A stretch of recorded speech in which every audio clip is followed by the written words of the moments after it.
Today, we become legends. Season 8 is well underway, and with patch 8.2 launching, we now have 8.1 win rate data to look at. Hey, my name's Inter, welcome back to the channel. Today we're going to be taking a look at the win rate tier list for Season 8. I'm going to be doing this in a tier list format because that's typically the easiest way to sort of visualize the data, and you can really get a handle on who has the highest and lowest win rates and things. So I have the S plus tier, which is 55% or more win rate. We have the S tier, which is 53 to 55, and then it goes all the way down, with little 2% ranges, down to C tier, which is anything less than a 45% win rate. And as usual, anything that's directly on a border will be placed in the higher tier. So for example, if something exactly 53% win rate, they're going to be an S, they're not going to be an A+. And obviously the tier list is ordered from top to bottom, but every tier will also be ordered left to right because we have exact win rate stats here. So we can place like the exact highest win rate god in the top left and the exact lowest win rate god in the bottom right. And of course, as always with these win rate tier list videos, win rate isn't everything. It doesn't necessarily mean that the gods right at the top of the win rate stats are the best gods, and it doesn't necessarily mean the gods at the bottom are the worst gods. Many things go into how strong a god truly is, and it's not just win rate. Win rate is one factor. There's also things like your skill, the difficulty of the god, enemy skill, all that kind of stuff. A lot of things go into how well a god will perform, especially in like varying ranks and things, which by the way, this tier list is for Diamond Plus only. This won't be including any other win rate data from anything outside of Diamond. And I like to do it that way just because if you include things like Bronze, honestly the win rates in Bronze really aren't reflective of how powerful a god is whatsoever. And yeah, because like things in Bronze can work that really shouldn't work. So I like to include win rate data from fairly high ranks. Bottom Diamond isn't exactly super amazing players, but it's okay. It's like decent players and above basically. But yeah, let's just jump straight into this. So in S plus tier we have Set, and we have Aphrodite. These are the only two that are going to be in the S plus tier for this. The only two with a higher than 55% win rate. There were some that were pretty close, which will obviously be in S tier, but these two are currently the highest win rate characters in the game in Diamond Plus, which is pretty interesting to see actually. I think prior to Season 8, Set had a very bad win rate. Like he was probably B or C tier in Season 7, like the end of Season 7, even in Diamond Plus by the way, because obviously in all ranks Set's win rate drops because he's a quite difficult character to play, but even in Diamond Plus before the patch, he had quite a low win rate, whereas now he's the highest win rate character in the entire game. I believe this patch that just dropped with Tiamat is Set's taking some nerfs, and this is probably part of the reason why he is, if he's the highest win rate character in the entire game in patch 8.1. But yeah, hopefully Set will drop down a little bit maybe, but yeah, insanely high win rate for Set. And then Aphrodite's not really a big surprise, to be honest. Since she got those buffs in like whenever it was, early Season 7 or something like that, she's been like a top win rate character ever since then, even though she's received a few nerfs and a couple of those buffs reverted actually. Aphrodite is typically a pretty high win rate character across all ranks really. Well, let's move on to the S tier, 53 to 55% win rate. Let me just get all of the gods down from here and I'll be back in a second. Alright, so that's our S tier. We have Geb at the top of S tier and Fafnir at the bottom. Once again, the tiers are ordered left to right, so Geb is much closer to a 55% win rate, whereas Fafnir is much closer to a 53% win rate. So this tier is actually not too surprising, and honestly, when I do these win rate tier lists, they often don't correlate necessarily to tier lists made by content creators, pro players, that kind of stuff, and what people generally think is strong. A lot of times there's anomalies in the win rates versus how strong the god appears on tier lists and things like that, but honestly, this category is all, or almost all, picks that you would typically place quite high on a tier list in the current meta. So we have Geb, which is interesting actually. Geb, similar to Set actually, Geb before the Season 8 patch had a very low win rate, but it seems like he's shot up. Maybe he makes good use of the new support items and things like that, possibly. Chang'e is one of the anomalies here. Chang'e people typically don't place too high on the tier list, but I've heard a lot of people talking about Chang'e in the recent season, saying she's quite strong, so it makes sense that she's up here. Apollo, obviously, Apollo's been sort of a flavor of the last couple of months pick, people jungling him, obviously still strong in ADC, so I'm not surprised to see him up here. Sobek, once again, still a really strong pick, plays 2 roles super well. Hebo, in my opinion, underrated right now, super good with mid, super good with Archmage's gem, just an insanely powerful god in my opinion that a lot of people are underrating, crazy burst damage. Kronos is interesting to see though. Kronos hasn't really been up here since the nerfs to all of the like bring up Hecate and stuff like that. We haven't seen magical ADCs performing too well, but Kronos is what is this, a top 8 win rate in the entire game, so pretty interesting there. Guan Yu, once again, been seeing a lot of play as of recent, sort of end of Season 7, start of Season 8, been seeing a lot of play in jungle and solo and stuff like that, so not surprised to see him. Erlang, once again, broken god, people underrate Erlang insanely, super strong in jungle, can play solo, but I won't really recommend it. The only reason he can play solo nowadays is because he abuses Mannequin and Death's Toll in solo, so he does fairly well. But mostly a jungle pick. Bellona is really nice to see up here. I'm super happy to see Bellona this high up. it's been a long time since Bellona's had a good win rate or been considered a very good pick for solo, and I assume this is Mannequin Scepter and Death's Toll kind of bringing her back into the meta. Scylla, everyone knows Scylla's strong in Season 8. She was one of the first top mid laners to really appear with the abuse of Archmage's Gem, and I think that item is getting nerfed. A lot of the reason is because of Scylla. Amaterasu, just a strong god that's been strong for the last like 3 seasons or something. It's been a long time since Ama was considered like balanced or bad. She's been like in the upper tiers for quite a while. Same thing with Jingwei, really. She's just an insanely safe ADC that you can pick and just get away with in almost any rank, really. Does super well. And then Fafnir, interesting to see up here. Fafnir with quite a high win rate. Not really sure why that is. Maybe it's like people favoring more sort of like defensive supports versus sort of the meta we just came out of with things like Hercules support being like super aggressive. Maybe Fafnir's seeing a bit more play because of that. I'm not really sure why Fafnir's up here so high, but doing pretty well for himself. But yeah, let's move on to the A+ tier, 51 to 53% win rate, so these are just slightly above the balance point. Alright, so that's our A+ tier, starting off with Ao Kuang around a 53% win rate, and ending off with Zhonghui around a 51%. Not too much to talk about in this tier, really. Danzaboro doing quite well, but not really on what his level of pick ban rate is. His pick ban rate is like 80% or something ridiculous, but obviously he's not like a top 10 character or anything like that. Ao Kuang doing really well. I basically predicted this. At the start of seasons, Ao Kuang typically does a lot better, and towards the end he tapers off. Not really sure why that is. I think people just sort of forget how to play against Ao Kuang because he's not played too much, and then he just absolutely dominates early in the season, so we're seeing that again. Morrigan, obviously a super strong mid laner. Nuwa abusing Archmage's Gem. A lot of people know she's a strong mid. Tsukuyomi still very good. Ganesha very strong. Raven, honestly an underrated pick in my opinion. I think Raven is very good right now and people are underrating him a lot. Fenrir back up off of his lows in like the season, like mid-season 7 or so when he was considered the worst god in the game.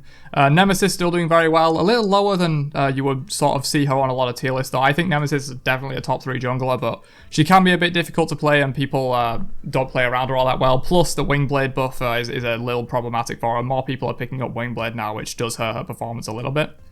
Cabrakan, once again, another underrated pick in my opinion. Can play jungle, can play solo, can even play support sometimes, especially in like mid to lower ranks. Support, Cabrakan just dominates, to be honest. Ra still doing pretty well, but not sort of as crazy as he was at the end of last season. Kukulkan, a lot of people consider Kukulkan to be like a definitely top 5 solo laner, perhaps even top 3. I think FineOK put Kukulkan in top 3 solo laners. Still very strong. Rama, once again, another ADC from last season that was doing super well, that's still doing quite well. And in terms of some picks that you typically see lower down that are still doing quite well here, Izanami is an interesting one. I think this is mostly because a lot of people, even in Diamond Plus, don't really know how to play around just like an Izanami that has a shit ton of pressure in duo lane. You can often get away with more than you really should be able to get away with, even against Diamond players when you're playing Izanami. So you just take that lane pressure, you dominate. People are ganking duo a lot less in the new season. There's a lot more play around sort of the mid 3v3 and the solo lane, less focus on duo, so ADCs are just getting a little bit more sort of farming and 1v1 potential, which is why Izanami shines, because she just bullies the lane so hard. And Bastet as well. Bastet, a lot of people continually putting her in the bottom tiers in terms of how powerful she actually is, but in terms of the win rate stats, she's actually doing quite well. But let's move on to our balanced tier, 49 to 51% win rate, so just marginally above or below the 50% line. Alright, and there's our balanced tier, so we have quite a few junglers in here actually. The most notable thing here really though is Persephone actually having a pretty balanced win rate. She's about halfway through the tier, so presumably she's pretty much bang on the 50% line, maybe slightly higher than 50% win rate. Which is super interesting because Persephone is notorious for having terrible win rates across all ranks, like bottom 5 win rates in the game at the end of Season 7. Despite being on paper an incredibly powerful character, people just very much struggle to use her to her full potential. But yeah, Persephone seeing a pretty much bang-on balanced win rate in terms of Diamond Plus. Obviously, if you included all ranks data, she may drop down a little bit, but at the end of Season 7, even in Diamond Plus data, she was bottom 5 win rate, or maybe even bottom 3 win rate in the entire game, so it's interesting to see her doing a lot better in Season 8. I wonder what's causing that. Janus around the same win rate percentage. Obviously, Janus became a lot more consistent in the new season. Not really necessarily more powerful, but a lot more consistent. And I think more people are trying him out because of that, but the skill you need to maximize Janus is just insane. He's one of those gods that if you just doing on paper theoretical potential, he's like probably top 5, at least top 10 gods in the game in terms of like on paper potential, but In terms of like actual application in real games in like mid to high ranks, he typically doesn't do that well. Wukong seeing quite a big drop off. I'm not sure if he was high win rate at the end of last season, but definitely valued pretty highly on tier list, and I think people are still valuing him pretty heavily in the new season, but his win rate is only slightly above 50%. Artemis doing quite well. Artemis was, I believe, quite a lot lower in the end of season 7, so she's got a little boost here. Khepri, good support, people value pretty heavily, sitting just a little bit below a 50% win rate actually. Raijin, I think, deserves a higher win rate than this. Maybe it's an issue with not too many people knowing how to play him super well. There is a little bit that goes into Raijin, but I think he's very strong on paper with the new mid lane builds and things like that. Cupid also falling off quite a lot. People valuing pretty heavily towards the end of season 8, end of season 7, sorry. But at the start of season 8, not valued as much. But yeah, not too much to talk about with these. I mean, they're basically just balanced gods, so there's not really too much to talk about with these. Let's move on to the B+ tier. So we're starting to get into the gods that have a pretty subpar win rate at this point. And there's our B+ tier. We have some pretty interesting things here. First off, Arachne dropping off enormously in win rate. She was, I believe, the highest win rate character in the game at the end of last season. I'm not sure if that was across all ranks or in Diamond Plus only, but she had an incredibly high win rate. Even in Diamond Plus, she was like a top 3 win rate, I'm almost certain. And she's had a massive fall off at the start of season 8. She's dropped down, substantially from like, I think she was over a 55% win rate, so she would have been an S+ tier. She's now in B tier, down in like around a 49% win rate or so, 48.5 maybe. So interesting to see Arachne falling off super hard. It's possible that she doesn't use the new jungle items that well, which I guess she kinda doesn't. She uses Mannequin okay, but she probably doesn't abuse the new jungle items as much as other people, like Boomba's Hammer, and I guess she does use Protector of the Jungle fairly well. But yeah, interesting to see her falling off. We have Bakasura, also quite low, typically a god that you just sort of pub stomp with in mid to high ranks. A lot of people don't really know how to deal with him too well, but not seeing too great play in Diamond Plus. Perhaps across all ranks he's doing a lot better. Ymir, once again, a character that requires a lot to properly use. Obviously, you can just like run around trying to freeze and 2 people, and that's fine. But if you want to get the most out of Ymir, you really have to be using his wall correctly, and that requires like a lot from you. So in Diamond Plus, if you're just running around freezing people, you're not going to get a lot out of Ymir. You really need to be maximizing those walls in sort of Diamond Plus ranks.